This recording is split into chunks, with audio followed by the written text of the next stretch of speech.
गायत्री महामंत्र एक बार मेरे साथ दोहराओ।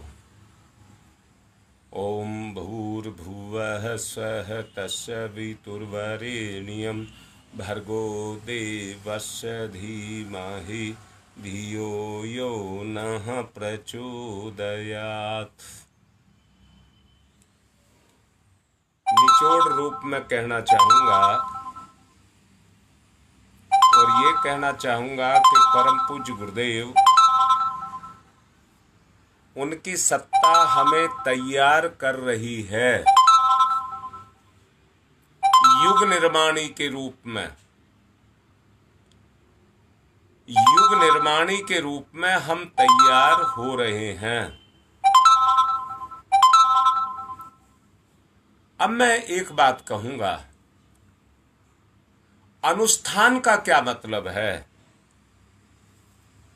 जो आपने 1 साल का अनुष्ठान लिया है, अभी 40 दिन का अनुष्ठान किया, इसका क्या मतलब है?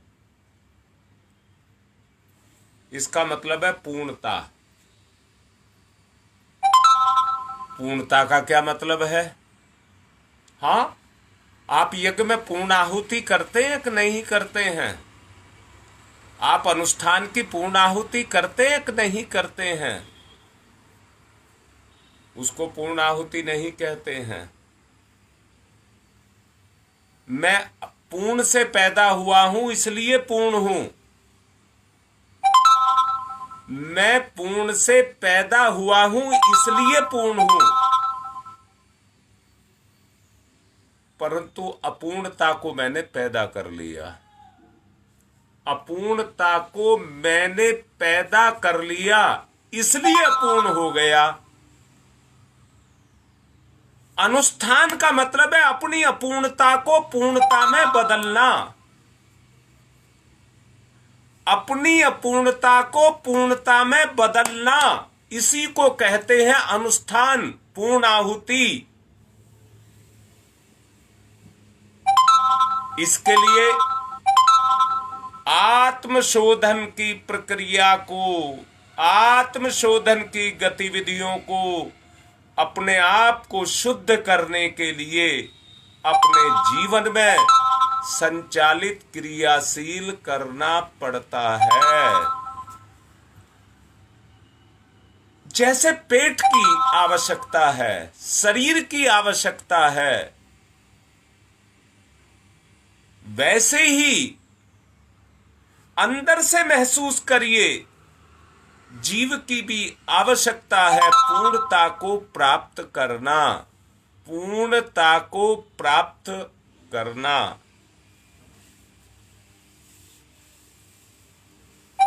हमारे कुछ बच्चे आज तीर्थ यात्रा पर जा रहे हैं।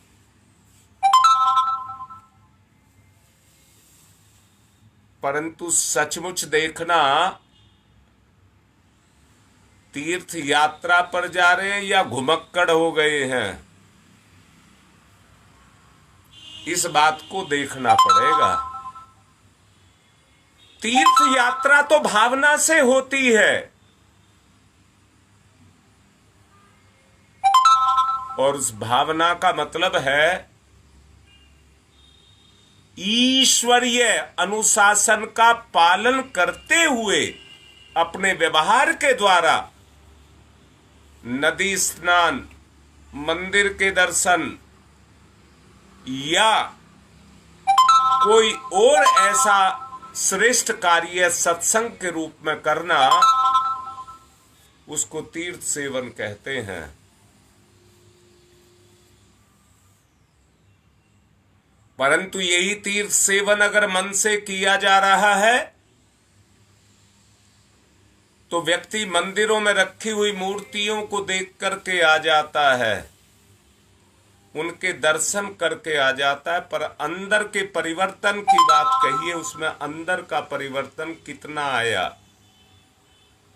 मैंने एक प्रवचन में कहा था कि मेहंदी लगाने वाले के हाथ खुद रच जाते हैं।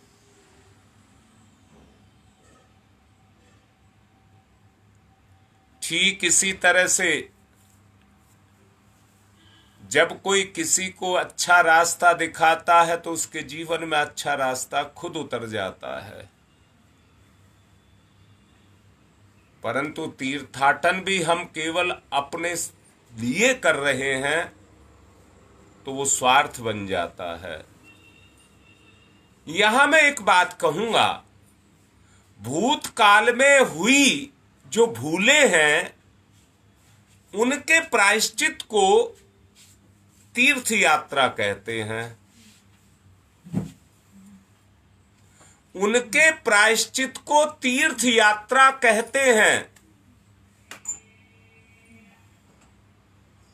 जब आदमी हृदय से उन भूलों को सुधार करने लग जाता है तो आत्म सुधार की, अंतः शुद्धि की प्रक्रिया सुचारू रूप से क्रियाशील हो जाती है और उसको शुरुआत हो जाने से ऐसी कोई शंका नहीं होती कि साधक को उसका लाभ ना मिले। निश्चित रूप से उसका लाभ मिलेगा।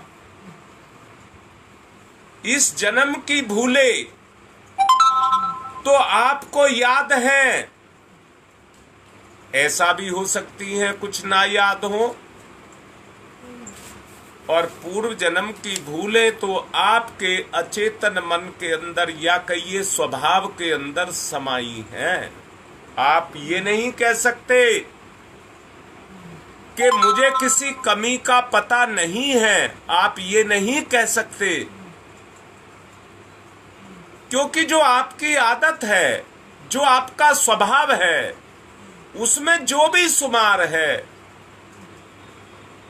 वो पिछले जन्मों की एक यात्रा है, उसके द्वारा आता चला जा रहा है। तदनुरूप हमको प्रायश्चित की प्रक्रिया को शुरू करना पड़ेगा।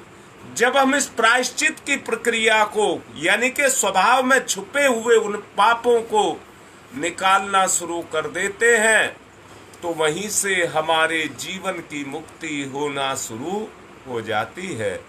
पिछले जन्मों के कर्म इस जन्म में प्रारब्ध बन करके भुगतने पड़ते हैं, जन्म लेना ही पड़ता है, उसके बगैर काम नहीं चल सकता।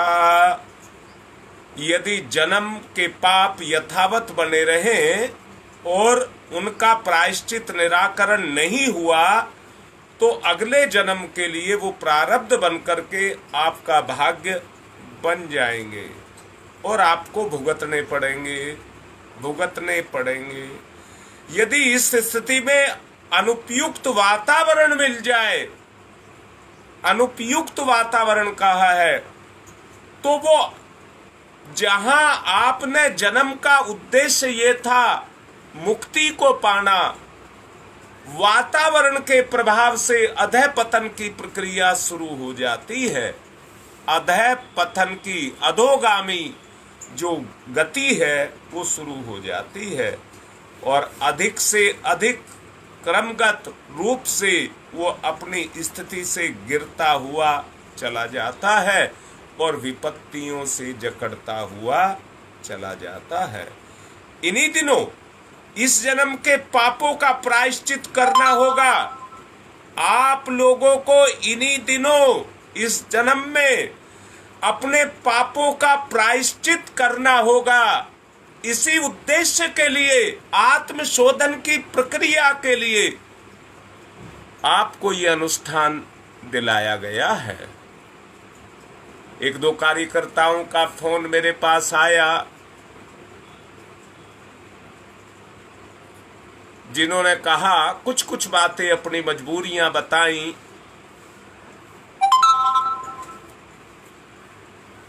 मैं केवल किसी की कोई बात ना कह करके केवल एक ही बात कह देना चाहता हूं,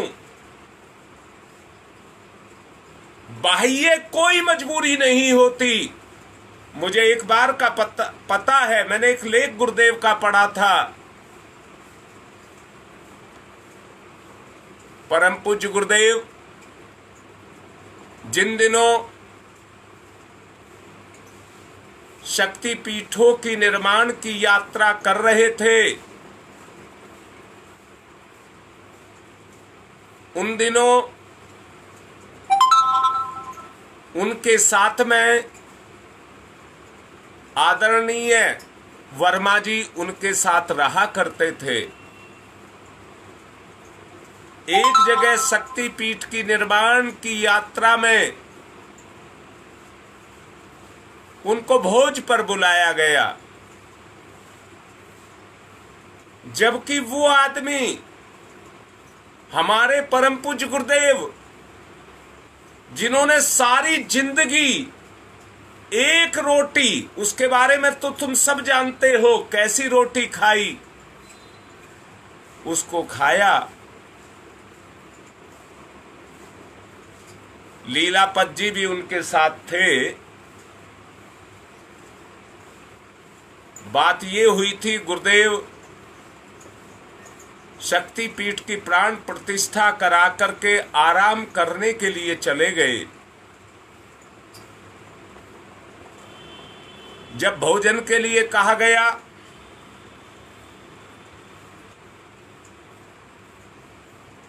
जो कार्यकर्ता थे उनको, तो उन्होंने कहा जब हमारा भगवान ही भोजन नहीं करेगा तो हम कैसे करेंगे।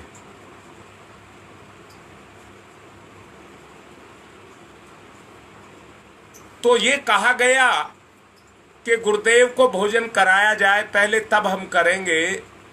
और गुरुदेव ने उन वर्मा जी को कह रखा था कि मेरे पास किसी को आने नहीं देना है, मुझे आराम करना है।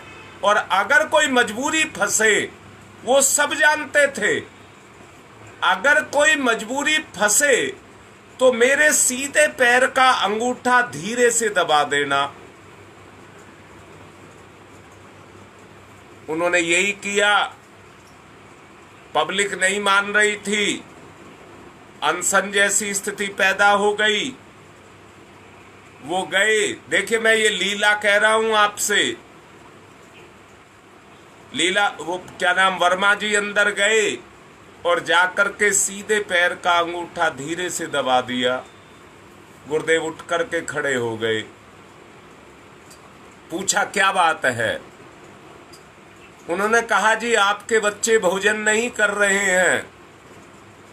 उन्होंने कहा ऐसी क्या बात हुई। वो कह रहे हैं पहले हमारे गुरु भोजन करेंगे तब हम भोजन करेंगे। गुरुदेव कहने लगे बच्चे हैं, नादानी कर लेते हैं, चलिए मैं चलता हूं। गुरुदेव भोजन करने चले गए। उनके यहां जब जाकर के भोजन करने के लिए बैठे तो यहां भोजन लगा हुआ था।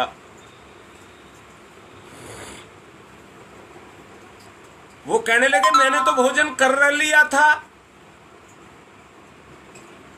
न्यूके जी कब कर लिया था। न्यूक देखो ये लगा मुंह के ऊपर।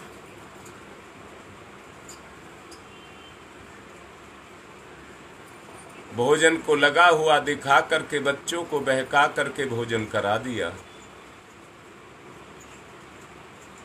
ऐसी थी हमारी गुरु सत्ता।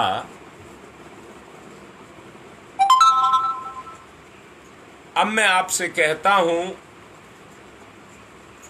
अगर अपने आप को निवृत्ति में जाना है तो आत्मशोधन की प्रक्रिया को करना ही होगा, और कोई रास्ता नहीं है। अभी मैंने कहा अगर वातावरण से पैदा होती हैं परिस्थितियां, अगर आपको अनुकूल वातावरण नहीं मिला तो इस जन्म की जो परिस्थितियां हैं वो आपके अनुकूल नहीं होंगी और अधःपतन की तरफ आपको ले जाएंगी। जन्म मरण के बंधनों से मुक्ति पाने के लिए ही नहीं, साधना का रंग पवित्र अंतःकरण में चढ़ जाए। मैं यहां फिर से कहूंगा, अगर एक चिंगारी भी आपके अंदर पवित्रता की पैदा हो गई तो वो गंदगी को खाते हुए जैसे ईंधन में आग बढ़ती चली जाती है, वैसे ही पाप को मिटा करके आपके जीवन में अंतरंग में फैलती हुई चली जाएगी। आप ओतप्रोत हो जाएंगे। साधना का रंग पवित्रता के रूप में आपके अंतरंग के ऊपर चढ़ता हुआ चला जाएगा। और ये नितांत आवश्यक है। आप लोगों को ये अच्छी तरह से स्मरण रखना चाहिए कि तब साधना का उद्देश्य आत्म शक्ति का विकास करना ही होता है। जहां पापों का प्रायश्चित किया जाता है, इसे अलग रख करके केवल पूजा उपासना भर से बड़ी आत्मिक सफलता की आशा नहीं की जा सकती। फिर दोबारा से बोल रहा हूं, पूजा उपासना देशाटन से केवल इसकी तृप्ति पूर्ति नहीं की जा सकती। तो इसके लिए क्या करना होगा? आप लोगों को पता है, परम पूज्य गुरुदेव ने शांति कुंज में प्राण प्रत्यावर्तन साधना के सत्र चलाए थे। प्राण प्रत्यावर्तन का अर्थ है अपने प्राण को महाप्राण के साथ जोड़ देना। अपने प्राण को महाप्राण के साथ जोड़ देना। जैसे स्थूल काया को आपने प्राण के साथ जोड़ दिया तो ये जिंदा है, ऐसे ही अपने अंदर के उस प्राण को महाप्राण के साथ जोड़ देना। यहां दोबारा से कहूंगा, सांस तो अब भी ले रहे हैं, तब भी लेंगे, और इतनी अब ले रहे हैं उतनी तब लेंगे, परंतु अंतर जो पड़ेगा वो आंतरिक अंतःकरण की उन भावनाओं का पड़ेगा जिसके रंग में आप रंगते चले जाएंगे और महाप्राण के साथ आपका आदान प्रदान प्रक्रिया शुरू हो जाएगी। प्राण अर्थात व्यष्टि यानी कि व्यक्ति की परिधि में अवरुद्ध चेतना, व्यक्ति की परिधि में अवरुद्ध चेतना। महाप्राण अर्थात समष्टि यानी कि समस्त में समाई हुई चेतन सत्ता अनंत सीमा में अपने आप को विस्तृत कर देना, विसर्जित कर देना, विलय कर देना। इसी को प्राण प्रत्यावर्तन साधना कहते हैं। और इसी उद्देश्य के लिए तीर्थाटन, तीर्थ यात्राएं की जाती हैं। दोनों का एक दूसरे के साथ आदान प्रदान होता है। आत्मा अपने आप को परमात्मा को समर्पित करती है और परमात्मा अपने आप को आनंद अनुग्रह को भाव भरी आत्मीयता के साथ आत्मा पर बरसा देता है। आत्मा पर अपने आनंद की उस बरसात को उसके ऊपर कर देता है। आत्मा अपनी क्षुद्रता को, स्वार्थ भरी संकीर्णता को छोड़ करके परमात्मा में अपने आप को विसर्जित कर देती है। हमने भी लोभ मोह में अपने आप को विसर्जन करके रखा हुआ है। अंदर से महसूस करके देखिए, लोभ मोह काम भोग के लिए, मैंने जैसा अभी कहा, कई बच्चे मुझे प्रार्थना कर रहे थे, क्या किया जाए, क्या किया जाए, इन भोगों को कैसे मिटाया जाए। घुमा करके बोल रहा हूं, घुमा करके बोल रहा हूं। एक लड़की कह रही थी कि मुझे अपने दाम्पत्य जीवन में रहना है तो पति के साथ भी मुझको रहना होगा, और मेरा पति अनुष्ठान का विरोध कर रहा है। अब मैंने आपसे कहा है, मैं आपसे कह रहा हूं, एक तरफ आपका विरोध वो खड़ा हुआ है, दूसरी तरफ आपका अनुष्ठान खड़ा हुआ है। मैंने आपसे कहा, परम पूज्य गुरुदेव ने भोजन करके अपने संकल्प को नहीं टूटने दिया था, अपने संकल्प को नहीं टूटने दिया था। बच्चों की जिद थी, उसको पूरा करने के लिए भोजन किया था, भोजन किया था। अब मैं भी कह रहा हूं, परिस्थितियों बस बहुत सारी मजबूरियां आपके सामने आएंगी। उन मजबूरियों को हमको किसी भी तरह से उनका मुकाबला करना पड़ेगा। हो सकता है कि परिस्थिति आपको भोगनी पड़ जाए, हो सकता है परिस्थिति पर आप विजय प्राप्त कर जाए, परिस्थिति को आप रोंद दें और उससे आगे निकल जाएं। दोबारा से कह रहा हूं, जो आएगा वो आपके प्रारब्ध सामने आएगा, जो आएगा आपका प्रारब्ध सामने आएगा। बेटा बन करके, पति बन करके, पत्नी बन करके, भाई बन करके वो आपके सामने आकर के खड़े होंगे और आपको पतन के लिए प्रेरित करेंगे। यहाँ मैंने कहा है, आत्मा और परमात्मा का जब भी विलय होगा तो वो आत्मा अपने आप को पत्नी रूप में, यानी कि स्त्रीलिंग के रूप में अपने आप को स्वीकार कर जाएगी और अपनी आनंद विभूतियों को प्राप्त करने के लिए अपने ईश्वर परमात्मा को समर्पित हो जाएगी।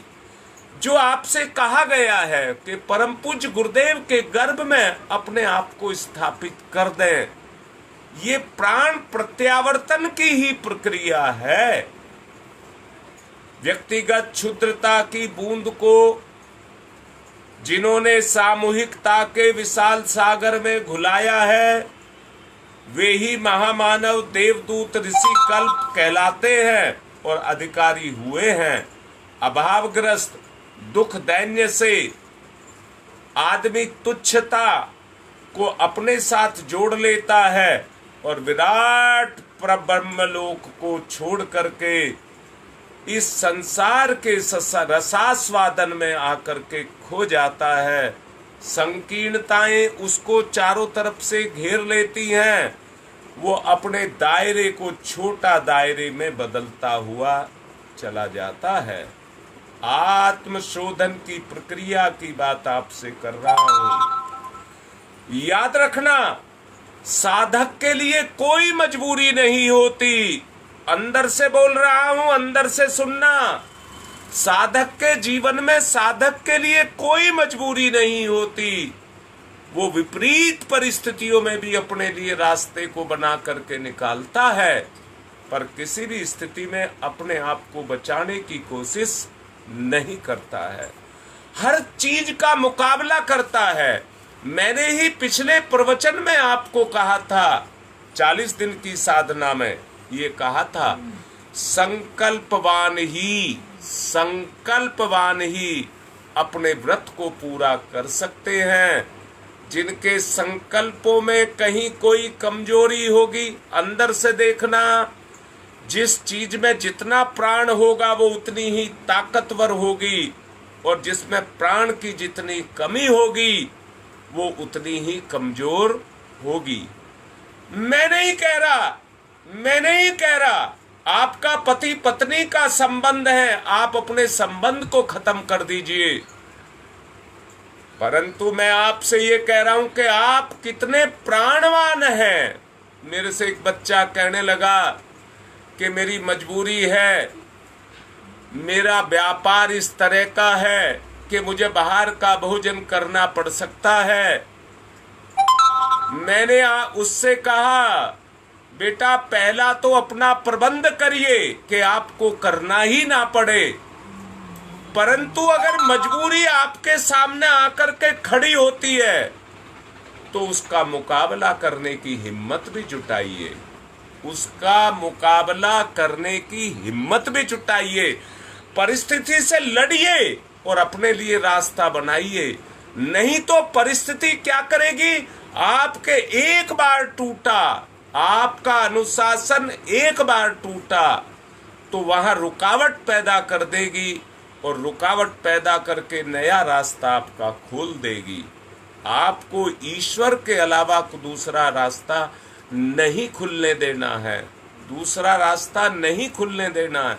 मजबूरी का मुकाबला करिए, भूखा नहीं मरने के लिए मैंने कहा है, भूखा मरने के लिए नहीं कहा। मैं किसको कह रहा हूं, परिस्थिति का मुकाबला करिए और उसी में से अपने लिए समाधान भी निकालिए, निर्णय की क्षमता अपने अंदर पैदा करिए। ये योजना जो 1 वर्षीय अनुष्ठान की आपको दी गई है, इसमें 6 माह के लिए आपको कहा गया है। ये कहा गया था पहला महीना तो केवल परिचय तक ही सीमित रह जाएगा, दूसरे महीने में साधना शुरू होगी और तीसरे महीने में साधना परिपक्व होना शुरू करेगी। मैंने कहा था मां 1 महीने बाद अपने गर्भ की स्थापना की पुष्टि करती है। 1 महीने बाद अपने गर्भ की स्थापना की पुष्टि करती है। 1 महीने के बाद वो इस बात को स्वीकार कर लेती है कि मेरे साथ कोई चेतना आकर के जुड़ गई है। तीसरे महीने में कुछ बोझ महसूस करने लग जाती है, शरीर पर कुछ भार को महसूस करने लग जाती है और साथ ही मेरे साथ कोई जुड़ा है, उस जुड़ाव को भी महसूस करने लग जाती है। मैंने आपसे कहा कि आप अपने आप को विराजमान कर दीजिए परम पूज्य गुरुदेव के गर्भ में। रामनवमी से इस यात्रा को शुरू किया गया था और आज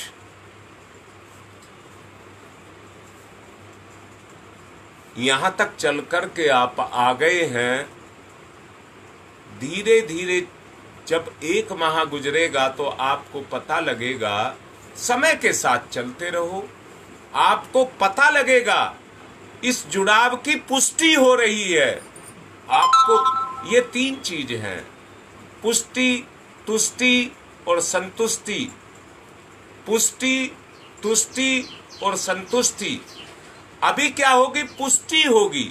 फिर दोबारा से कहता हूं, आगे चल के समझाऊंगा भी, आगे चल के समझाऊंगा भी कैसे किया जाए, ये भी समझाऊंगा। परंतु इतना कहता हूं, जब भोजन चटोरा ना हो, सामान्य से सामान्य हो, इसके बारे में विशेष रूप से एक अलग प्रवचन करूंगा। भोजन के बारे में एक अलग से प्रवचन करूंगा।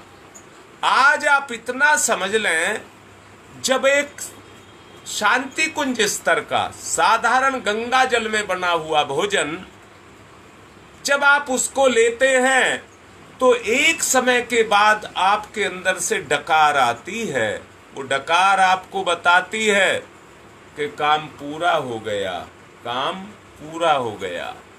परंतु साथ में जब वही भोजन चटोरा होता है तो इच्छा पर कंट्रोल नहीं रह जाता। यानी कि डकार तो बताती है परंतु मन नहीं मानता, मजबूर करता है और कहता है और खा। इस पर मैंने कहा है आगे चल के मैं आपको बताऊंगा।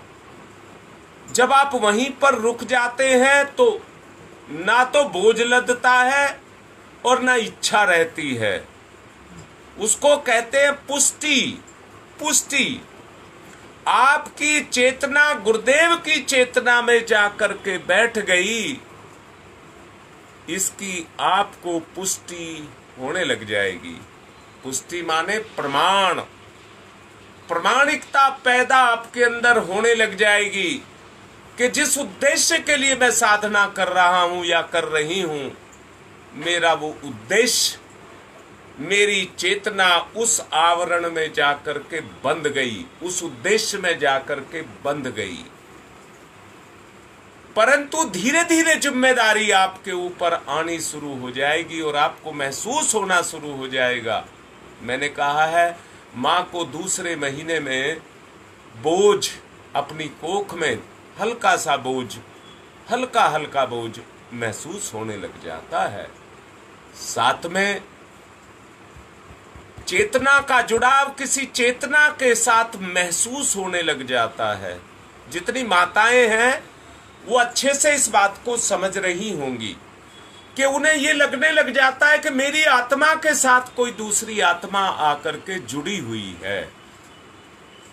ऐसे ही परम पूज्य गुरुदेव की चेतना आपको महसूस होने लग जाएगी। मैंने कहा बच्चे आज तीर्थ यात्रा पर जा रहे हैं, वो तो बाह्य क्रिया है जिसमें केवल आंख काम करती है, आंख काम करती है, भाव काम नहीं करता। महसूस नहीं होता कि ये भगवान है, ये भगवान है, दिखता भर भगवान है, परंतु अंतःकरण उसको स्वीकार नहीं करता कि ये भगवान है। जहां भावना का प्रत्यारोपण होने लग जाए, भावना का भावना पर प्रत्यारोपण होने लग जाए। मैंने अभी कहा था कि जीव इस संसार के अंदर जन्म जन्मांतरों के अपने पापों को, अपूर्णता को मिटाने के लिए इस संसार में आता है, इस संसार में आता है। परंतु पूर्णता का मतलब ही ये है कि अपनी अपूर्णता, क्षुद्रता, कमजोरी, कमी, उनको मिटाया जाए, उनको मिटाया जाए। मैं परमात्मा से उत्पन्न हुआ उसका जीव हूं, तो उसके सारे गुण मेरे अंदर हैं। मैं अपूर्ण कैसे हो सकता हूं? अगर मैं अपूर्ण हूं तो केवल मेरे मन के संकल्प कमजोर हैं। मैं अपने सभी परिवार से ये कह रहा हूं कि आपको किसी को किसी स्तर पर भी कमजोर नहीं पड़ना है।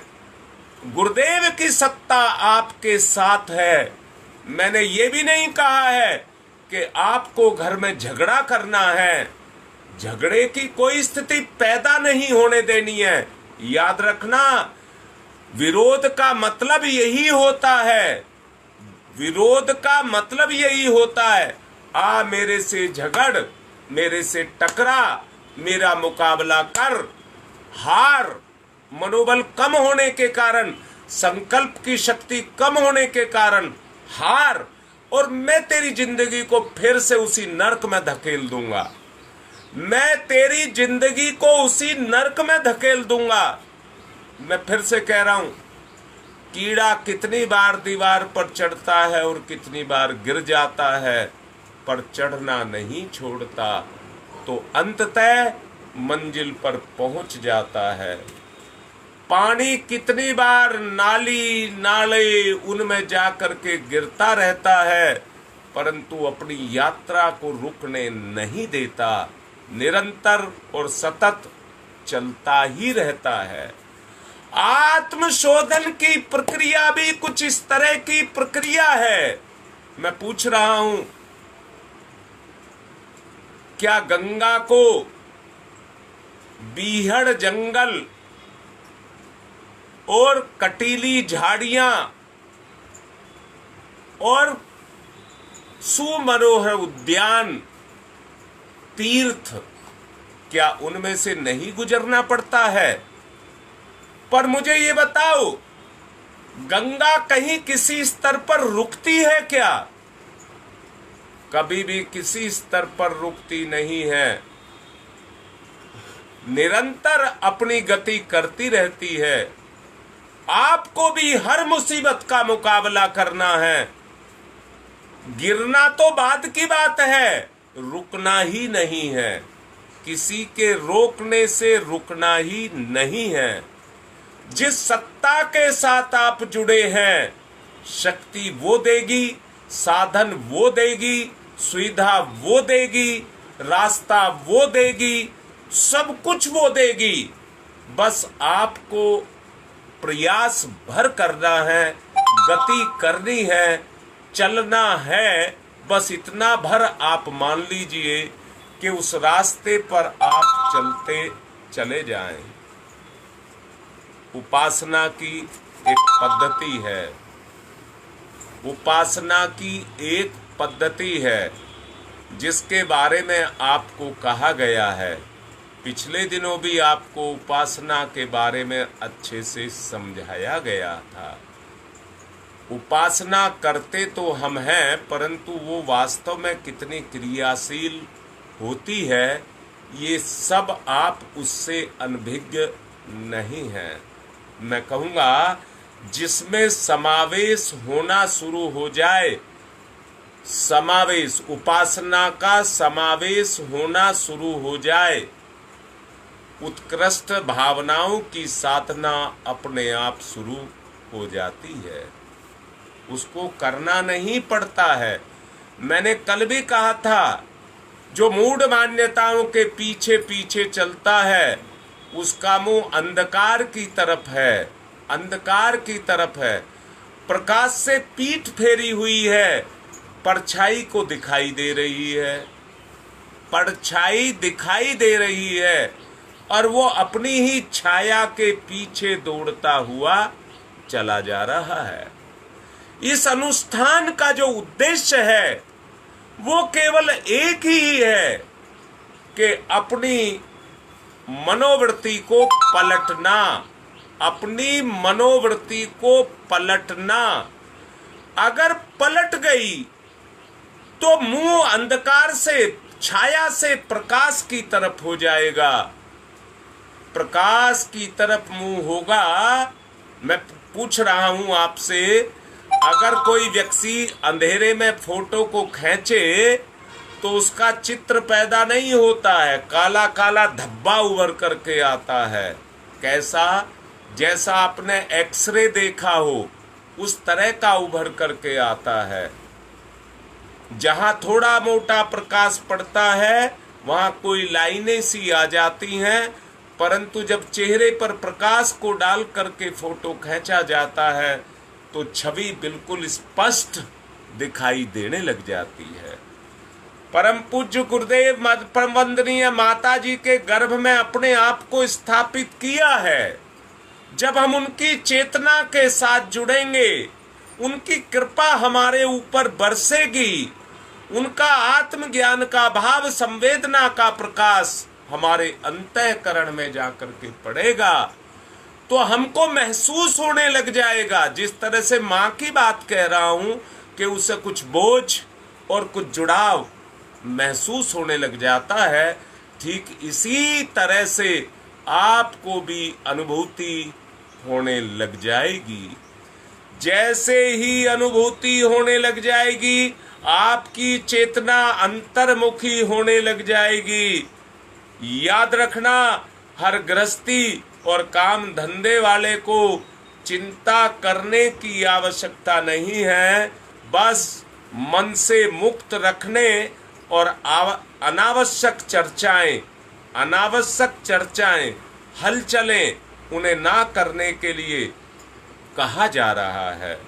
मैं भी कह रहा हूं, गर्भ में बच्चा अगर अनावश्यक हलचल करे, खेल कूद करे, पैर पीटे तो माँ को कितना कष्ट होगा।